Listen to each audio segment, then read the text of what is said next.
connecting today from my office. So basically, I'm also actually remoting to my desktop in my office, but I'm at home to just share with this the product features. So let me just log into the Edison Data Log Connect. So once I log into the Edison Data Log Connect, usually as every systems has a user ID and password. So the same thing, it will go to the landing page where user ID and password will be given. It can access through an open API. Say, for example, if you're using EMR and from EMR, if the hospital would like to launch the VNA system. It can also be launched from the EMR as well. So Open API is possible, and then user ID and password is also available, and also the LDAP accounts. So if you are going to use ADIDs within your hospital, you can also access through an LDAP account as well. So, and this also can be accessed through your mobile device as well. So say, for example, if you have iPad or Android devices, this can be also accessed from the iPad or Android devices as well. iOS, I mean. Okay, so on the left-hand side, what you see is basically the patient search screen. So I can quickly go in and I can search for all the patients within the system. So once I span, and then it can display all the patients' data which are available within the system. So given that, say for example, if I'm going to launch from the EMR, so I can also have an hyperlink straight away that can directly take to the patient's jacket, or I will say the patient report jacket, where the complete history of the patient will be actually displayed there. So as said, it's a VNA, right? It's a vendor neutral archive. So where it can store DICOM and non-DICOM objects. Say let's look into the scenario where, say for example, if endoscopy is sending an image which is a non-DICOM object, it can store against the patient. And parallelly, if say if radiology is going to send a DICOM objects, that can also be associated with the patient history. So say given that, say for example, in a scenario where an X-ray abdomen or a CT abdomen is done in radiology for the patient, and later the patient has gone for endoscopy. So then there was an endoscopy done, and then patient was treated for a lesion or some nodule, stomach cancer or whatever it is. So say so endoscopy is done and surgery is done. So all the DICOM and non-DICOM objects can be sent into VNA, and that can be associated to the patient history. So given that pre-treatment, post-treatment, after post-treatment, I mean, pre, intermediate, and post care. So during post care, what procedures have been done, how progress the patient is going through with the type of treatment given. So at this point, right, patient may go to different departments within the hospital. Say, for example, patient may visit radiotherapy, or patient may, in this scenario where patient had a colon cancer or a stomach cancer, where patient may go for lab results, lab procedures, and patient may go for a surgery as well. So all these exams and images that can be consolidated, and it can be stored into the VNA, where it can again stored against the patient history. So basically, once I have the details, I can have the patient name. I can choose the patient name, and then it will automatically open up the patient jacket. Patient jacket, when we say patient jacket, right? So it will be something like this. So what you see here is the patient jacket. So I've selected this patient name called Cardiac Julie, and it automatically brings me to the patient jacket, where I can see on the left hand side, I can see what were the procedures done for the patient in the past till today, the current date. So I can go through and I can see, okay, so these are the studies that were done for this patient, and it's a complete patient history that will be displayed against the patient. So as I mentioned, it can be again launched from an EMR as well. So if the doctor is accessing EMR, he can side by side see the reports, and he can also access the DICOM and non-DICOM objects within our VNA. Okay, coming back here on the left-hand side, it also displays the patient timeline. So say, for example, say if a patient is coming for a long episode, say there was a lung nodule or there was a stomach lesion identified, patient came to the clinic, and then patient was sent to the surgery, and then lab results. And so the entire episode will have a lot of ology reports that can be associated to the patient. So that's what you're seeing here on the left-hand side, based on the timeline, say the time of patient that has come, patient came to the hospital, and the complete treatment, and the patient, the post-care treatment the patient is undergoing. So the complete reports can be associated to the patient jacket. And what you can see here is basically the patient timeline. On the left-hand side, you can see the patient had visited during 2003, 2006. And say, for example, if I want to see what happened in 2021, I just click on on the bar on the left hand side. That will automatically show me that these were the studies or the reports that has been associated between 2018 or 2016 to 2021. So I can quickly see those studies. I can go through the studies, what has been done for this patient in the past, or I can also manually scroll through the images, and I can also quickly see those studies that are associated for this patient. So coming back here, you also have a document class on the left-hand side margin on top.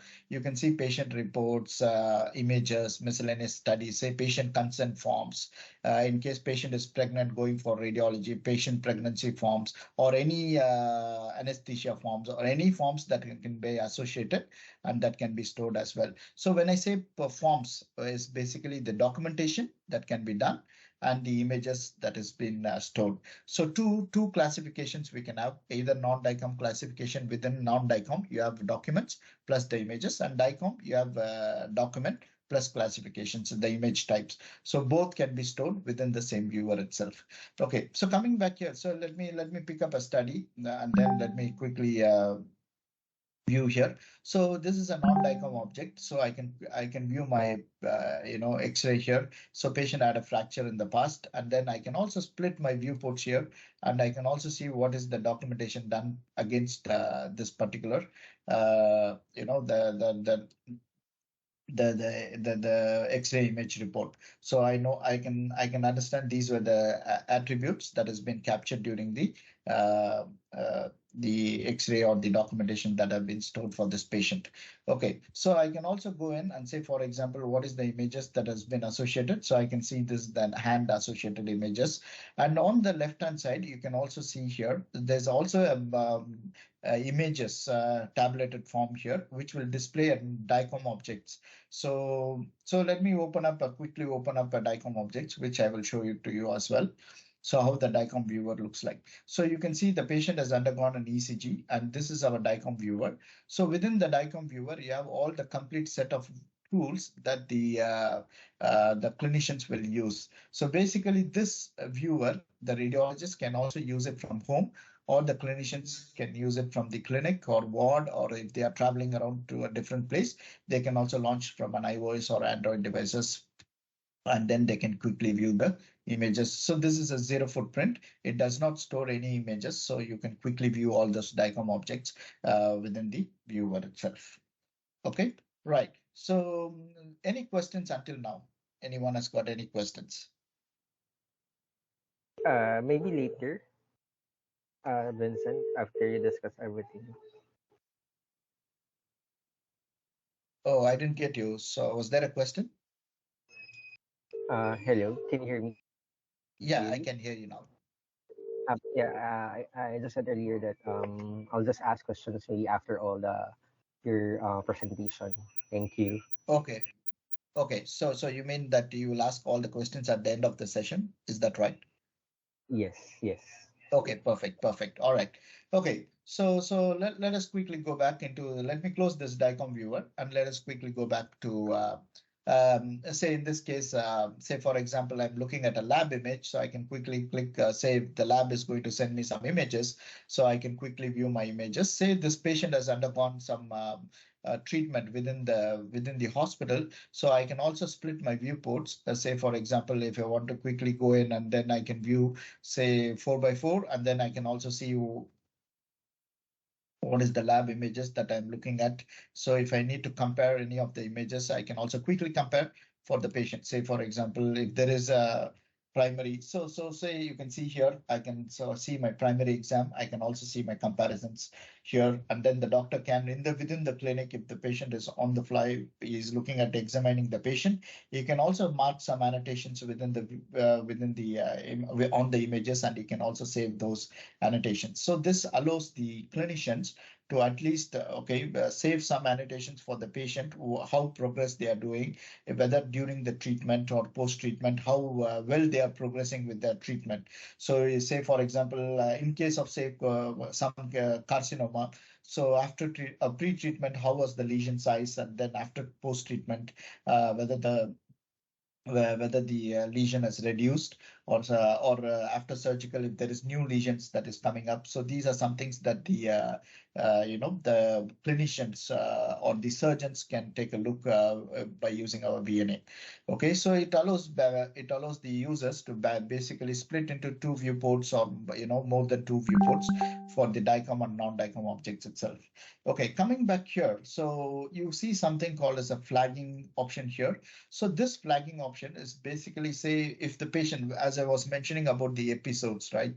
So patient has come for a treatment for a treating of a lesion. Say the patient has seen the doctor in the clinic, and then patient has undergone a treatment, and then after post treatment, the patient is still visiting the doctor to continue with their follow-ups. So what the doctors can do is, say they have this flagging option, so they can quickly say, for example, if they want to flag it up, so they can flag those studies. Say for example, I want to flag these studies using these flag options, and once they flag it up, so they can also use the flags to basically get the patient for the next follow-up. So when the next follow-up for the patient, when the patient comes back to the clinic, so they can quickly click on those flags, and then they can quickly see, okay, what are those at the time of treatment, whatever the procedures has been done, how the patient is getting progress through the procedure. So these are some things that they can quickly view those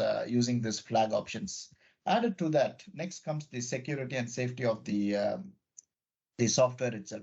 When we talk about security, so as I mentioned, it's LDAP configurations. ADID you can access through LDAP, and it's also HIPAA compliance. And added to that, say for example, when we talk about VIP and confidential patients, so we can also access or give privileges to the user who can access those VIP patients.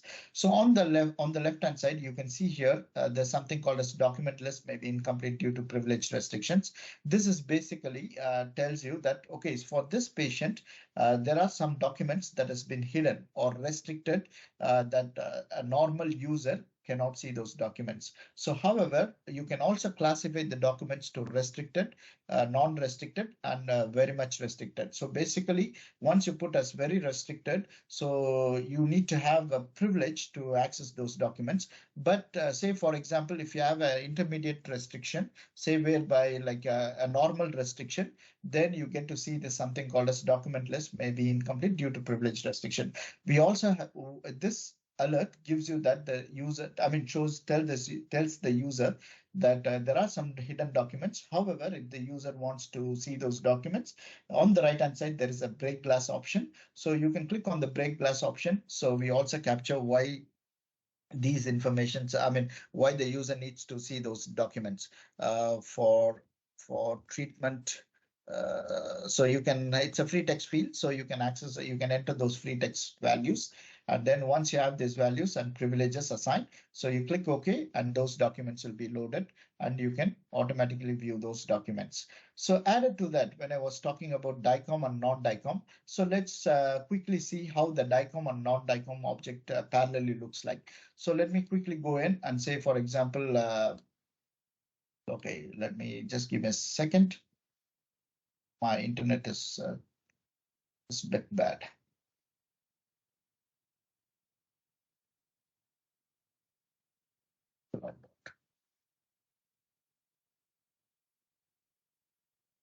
So give me a second. So let me just log into the system.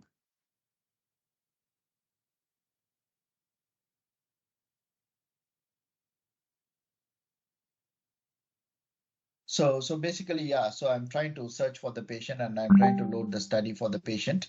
So the study will be loading. So in between, okay, let's let the study get loaded. Within this, right, you can see you can see DICOM and non-DICOM objects as I mentioned. Added to that, right, there's something called as a media manager. So this media manager is also a software which is part of the DICOM, I mean part of the VNA. So what basically it does is it captures images that are quickly that can be captured from the clinician and they can load it to our VNA. Say let's take a scenario: patient comes to the A&E and in the A&E patient is going for a treatment. Say for example, if the patient is coming for a fracture or if there is a lab samples or lab images that has been collected from the patient, so you can use this app from your phone, which is an iOS or Android devices. You can load those app and you can log in, and you can also load the images. When you search for the patient, it will automatically display all the patients that are available within the database. So you can quickly select the patient and say I want to create a submission, and then I can quickly go in and then I can open a file. And then say for example, if I want to, I can select care group. Say for example, I can create templates, basically how I want to capture and send this information to our VNA. So these are some of the templates that can be customized. So you can have wound care report or pressure ulcer report or something like that. So you can have some ologies, say for example, surgical report, A&E reports, and something like that. Say here, say if I put it as wound care report, on the left hand side, you can see it automatically gets loaded into a different template. And if I put it as documentation, it loads with a different template. And this is where I was mentioning that confidentiality level. So if we put it as normal, every user who has got access to the VNA can able to view those documents. And if you put it as classified as restricted, this is where you are seeing something like a document list may be incomplete due to privilege restrictions. This is the information that comes from this media manager, basically restricted value. So once you put it as very restricted, say for example, if a VAP patient coming to your hospital and you want to restrict these documents not to be shown to every users, so you can put it as documents as confidentiality as very restricted, and only the privileged users can be able to view those documents. Okay, so this is something that you can use it from your phone or you can use it from your desktop. Say, for example, if the patient is coming to your clinic and you want to capture the wound on the fly, you can just launch the application on your phone and you can take a picture from your phone and then you can automatically document it and you can select an hospital. Say, in this case, I'm going to select my, St. Luke's. Global city, and then I will select the image and all the documentation, and then I can submit it. So once I submit the values, that will automatically get compiled to our patient jacket, or the document gets associated to the patient history. Okay, so that's a bit on the media manager, which I've sidetracked it to show you how the document itself that can be captured as part of the patient history, which is getting associated, right? So these are some things that you can access it from your phone, from the clinic or from the ward or from remotely wherever you are seeing the patient, or from the surgical table. If the patient is on the surgery table and say during the surgery or endoscopy, you want to capture quickly from your phone and then load it to your VNA, it's also is possible to load it to the VNA on the fly. Okay, let's go back to the viewer itself. So coming back here, we have seen how we can flag it, and say for example, I can quickly flag on the episodes. We have seen those options. So next time, say when the patient comes in, I can quickly go and see those flags which I've done, and then I can quickly look into this particular episode and treat the patient quickly instead of looking at the complete patient history. So, or say for example, if I want to delete all those flags which I've marked it wrongly, so I can also remove all those flags and then I can normally view it. Okay, a bit on the DICOM images that non-DICOM objects that we have seen. And let me quickly go in and show you some DICOM objects. So here on the left-hand side, what you're seeing is the non-DICOM objects.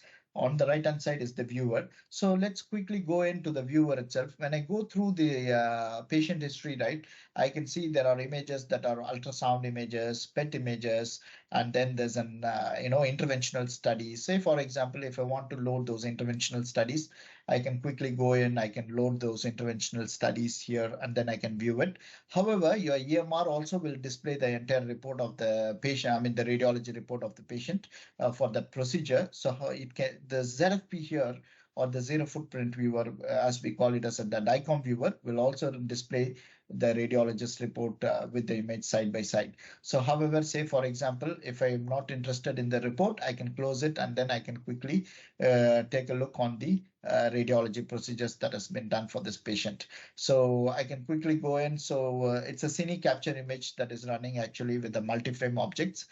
So in case, say for example, if there is ultrasound multi-frame or echo images, so those images also can be loaded here.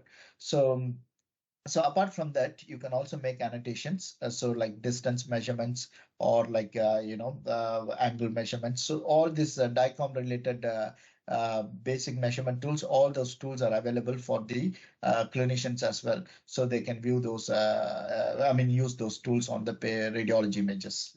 Okay, all right. So right click, and you can also say, for example, the last but not the least is basically if you want to take it, if you're going for a conference, and if you want to save this image as and then take it for a conference, you can also save the images to the desktop, and you can also take it to your conference and you can present it. So say for example, if you save the images here onto your desktop, it will automatically anonymize the images for you. So you don't have to worry whether the patient name or the PDPA concern. So it will automatically remove the patient names and then the demographic details of the patient, and you can simply take it to your conference purposes. So certain images like CT and MR, and if you're going to use MPR and 3D tools, so those MPR and basic 3D or the volume tool, that will be also enabled, and the clinicians themselves quickly can go in and build MPR and 3D tools, and they can view it as well. Okay, so there's given that, right, the viewer itself, say for example, can display DICOM and non-DICOM together.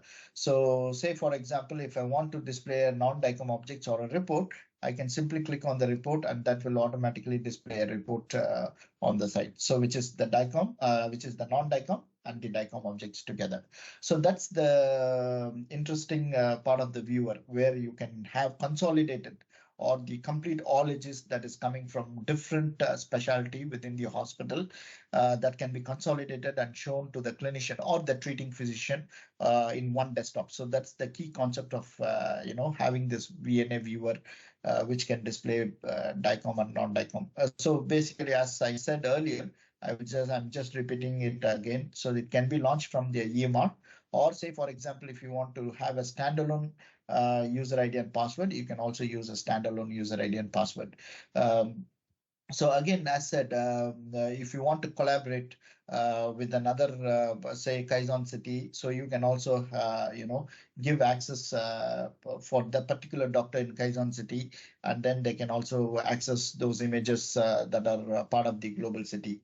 Or say, for example, if you're going to use one patient ID, say if you're going to capture the Philippines ID, then it will, even irrespective of Kaizen City or from global city, it will automatically have all the details within one single viewer, so that the treating physician can quickly know that what procedures have been done in both the hospitals.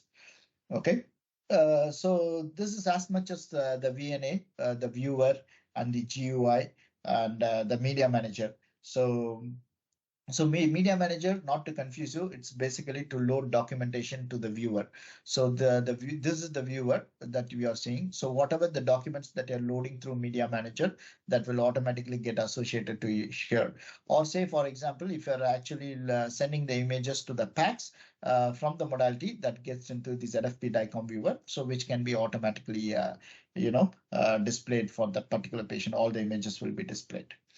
Okay. Yeah, so we have seen about the GUI. It's a web-based GUI. Just to compile everything together, it's a web-based GUI. User IDs, AD IDs can be linked, EMR launching or open API from the EMR can be, the integration options are available. And VIP confidential patients can be catered based on the privileges. And any ologist having DICOM, non-DICOM objects can be sent into the VNA. And you can flag based on, the clinicians can flag based on the episodes or encounters that the patient is coming actually. And so that can be classified, and the patient and the clinicians can flag it so that they don't see the complete patient history. So that is also possible. And on the left hand side is the patient timeline, where you can it will automatically segregate based on the patient, the procedure history or the patient history that the patient had come into the hospital from the start till the current date. So yeah. So these are some things that the DICOM viewer or the VNA basically can display and show or help clinicians to render a quality patient care for the patient. Yeah. So any questions?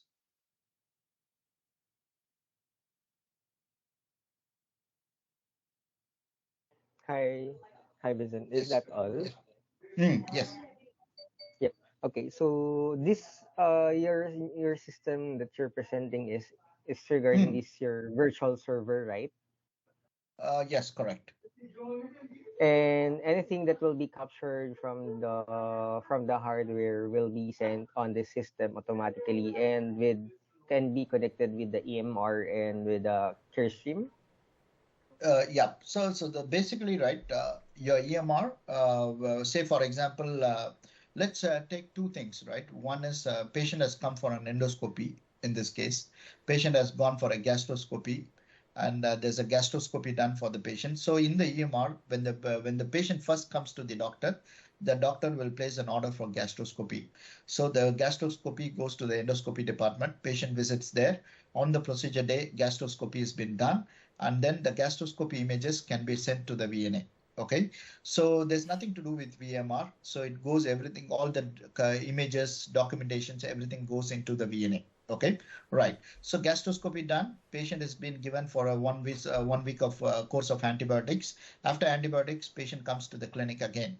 So when the patient visits to the clinic, so the doctor in the clinic goes into the EMR and finds, oh, there's a gastroscopy done for this patient. Okay, I want to see what happened to this gastroscopy. That's where, so on the procedure there will be an hyperlink from the EMR, which when they click that, it will automatically launch our VNA, and it will straight away take into the patient history, so on the patient jacket, and it will open up the gastroscopy images for them. So then they know, okay, the patient had gone for the gastroscopy, this is what is the procedure details, images, everything they can see. And then what is the course of what is the course of treatment that was done last week, they can see all those information. And from there the patient will be again re-examined by the doctor, and then the treatment continues if needed. So that's where the component comes, where the EMR launch will be on the VNA straight away. Did I answer your question? Yes, sir. Yes, sir. Yeah. Okay. Yeah. Hmm. It's a different thing. Anyway, and when the hardware captures the images, it will be go directly to CareStream with the Mm-hmm. same with our old system with the MedEqual. There's no other processes that we need to send those images captured from the system from the server so that it will be sent directly to CareStream. Okay. Or Okay. how will Okay. be the process of sending images Okay. to Okay. our CareStream?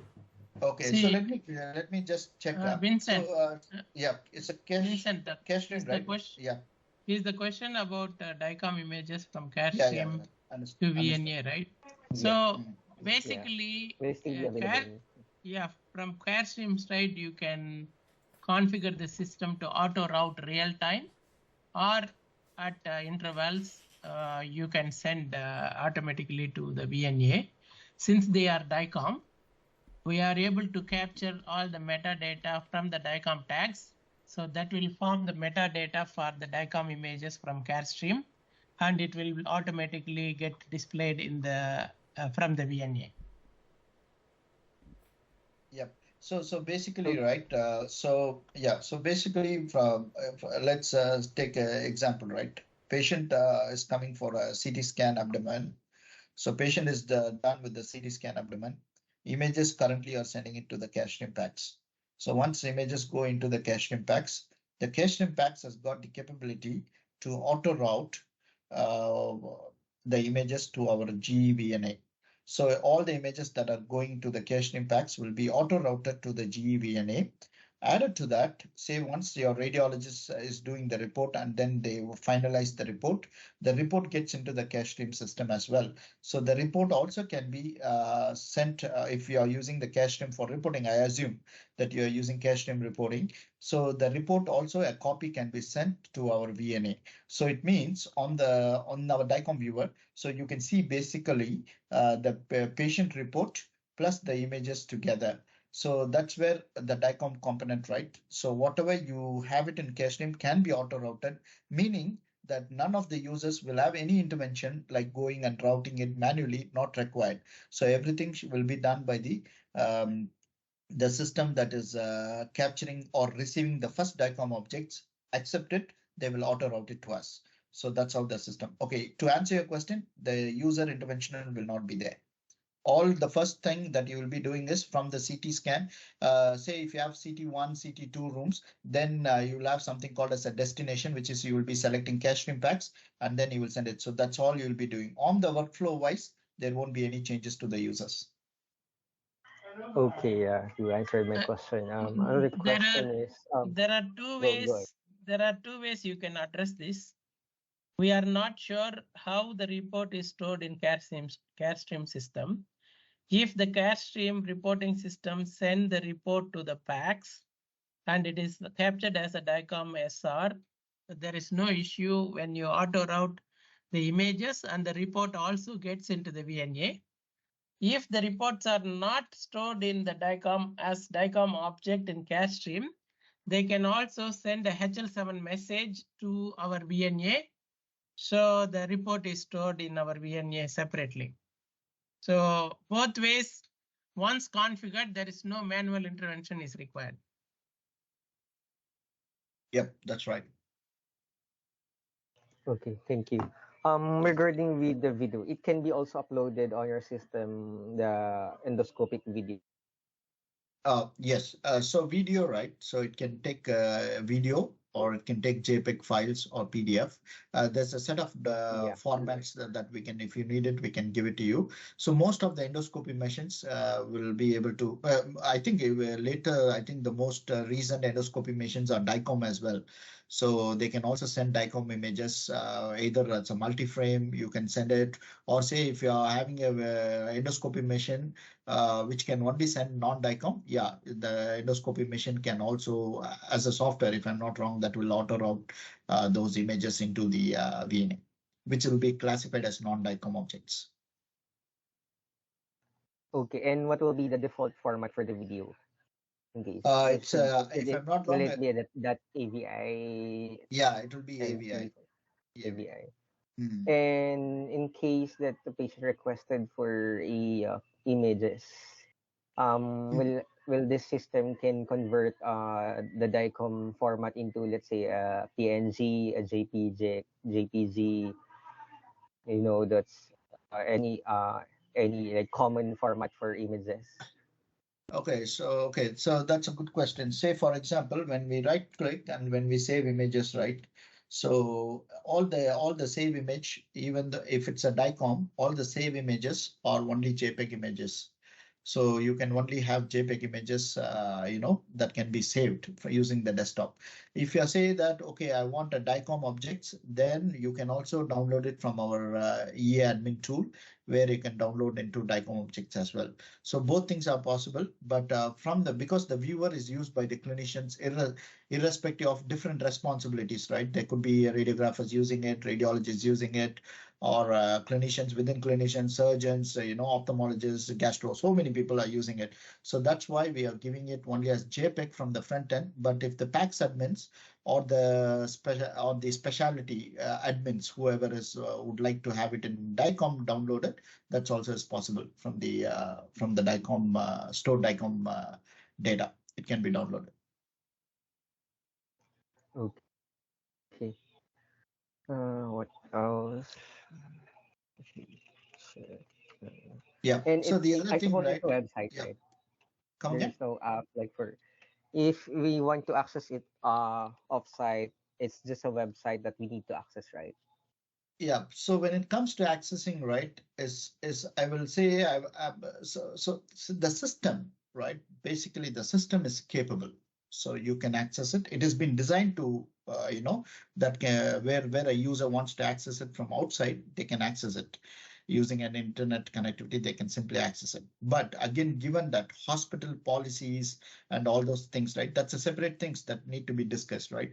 But so say, for example, if your users can able to access EMR from outside, which means that they come into VPN and then access your EMR, it means you can access our VNA as well together.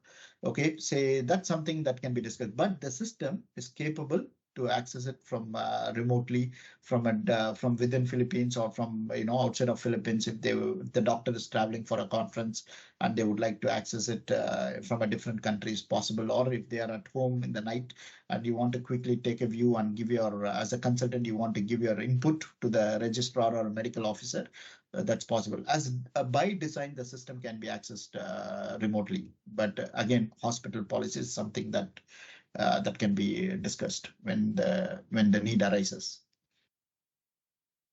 Yeah. And you can provide as much as a large virtual server designing for endoscopy procedures. It needs really a lot of storage because if both captured images and videos will be uploaded to our virtual server, of course it will be need a lot of storage. So it depends, right? When we talk about virtual server storage, right? So first thing what we will do is we will come back to you and say what is your needs, right? So Requirement, that yeah. is the requirements and needs, right? So that is the first thing that will come up, right? Say for example, next thing is which specialty are you going to give? Are you going to use for the entire hospital, or you're going to start with some specific specialty? And then based on that workflow, you want to go to the next level to different specialty is something that it's basically tied to the needs and requirements. So based on that, we will be sizing our the VMware and storage space. See, if you are running already a VM infra, so as a software only provider, we can basically plug into your VM infra. We can install all the components, and we will ask you to provide a NAS or a storage that you already have. So you can allocate certain space for DICOM or non-DICOM. So based on your storage, whatever storage capacity you have, we can write on that. Basically, we need not provide you the server and the storage. If you as a customer, if you have HIS, you have your CareStream system, Yeah, I and understand. if you For have the virtual invested in server. a VM infra, so it is easy for us to go plug in our software into your VM infra. And the storage, as you grow, you can keep on increasing storage. Basically, we are not going to recommend you to give 1 petabyte of storage right from the day one, right? Because if you are only going to do endoscopy, so for 1 year or 2 year or up to 5 years, whatever is required, you can restrict the storage, assign the storage from your infrastructure. That's right. Mm. Okay, yeah, I get it. It will be a virtual server week coming from us. And in case you have someone who can assist. As far as I know, for IT, for the infrastructure, for the server, in case now we want a physical server, you can also provide a physical server. Yeah, absolutely. We can give you turnkey. So where we can give you the server and the storage based on certain criteria, we will assess for the next 5 years. Yes, we are capable of providing you turnkey as well. Okay. And the entire solution can also be hosted in a cloud environment if you have AWS, or we can also give you a private cloud provider. That is also possible. Okay. And in case that it will be a multi-procedural or multi-department, interdepartmental images and videos, it can be saved under one name. I mean, we just have to look for the patient information, then have it saved under the name. Yeah. See, So okay, I will take it, Vincent. sure. See, the VNA is designed for multi-department, multi-hospital infra. Basically, you just assume us as a huge shelf. Each and every department or every hospital can have a space, virtual archive dedicated. Within that archive, we can have multiple virtual archives for every department, say pathology, ophthalmology, radiology, cardiology, like that. We can have multiple virtual archives created, and then we can control the users. Basically, maybe IT can access all with a global view, whereas endoscopy, they can only access endoscopy. Radiology can only access radiology. Cardiology can only access cardiology. So role-based access is possible. At the same time, when the physician wants to have a global view, like a single patient jacket, we can also open up all the entire patient jacket to a physician. So basically, we are capable of storage. Or if you want to dump everything into one archive, that is also possible. Okay. I think that's all for now for the for this session for my questions. Thank you. Sure. And thanks for your time. And back to you, Louis. We'll probably visit you, Sir Drew, and we chat to scope probably like how many number of cases do you have per year? Just so we can further design Per year, our average. Yeah, sure. Okay. Yep. Sige pa, sir. Continue po. Okay lang, sir. We can go there naman, sir. Anytime next week, sir. Yes, sir. Anyway, I think Ma'am Chen naman will have a continuous communication naman with Ma'am Chen. Yes, sir. Anytime, sir. Our team will always be there to assist you, sir. Anything else, Che, for this afternoon? Sir, wala na, but yes, sir, Andrew, we are also on our first stage of implementation for St. Luke's QC team. So we have communication with Ma'am Pat, Dr. Pangilinan, Sir Lloyd, and Sir Francis. So we will give you, sir, update once it is all installed na po. We can share that with you. Yep, sure po. Of course. We can check then and we can align with QC in case then in the near future. Yes, sir. Yes, sir, Andrew. Thank you, sir. Thank you for your time, and I'll see you tomorrow. Yeah, sure. Tomorrow, I think you're busy. Thank you, everyone. Thank you very much. Thank you, sir. Andrew. Thank you, G team. Thank you, Kumar, Vincent, Kit, and Dinesh. To everyone. Thank you. Bye-bye. Okay, thank you so much. Bye-bye. Thank you, Kumar. Bye.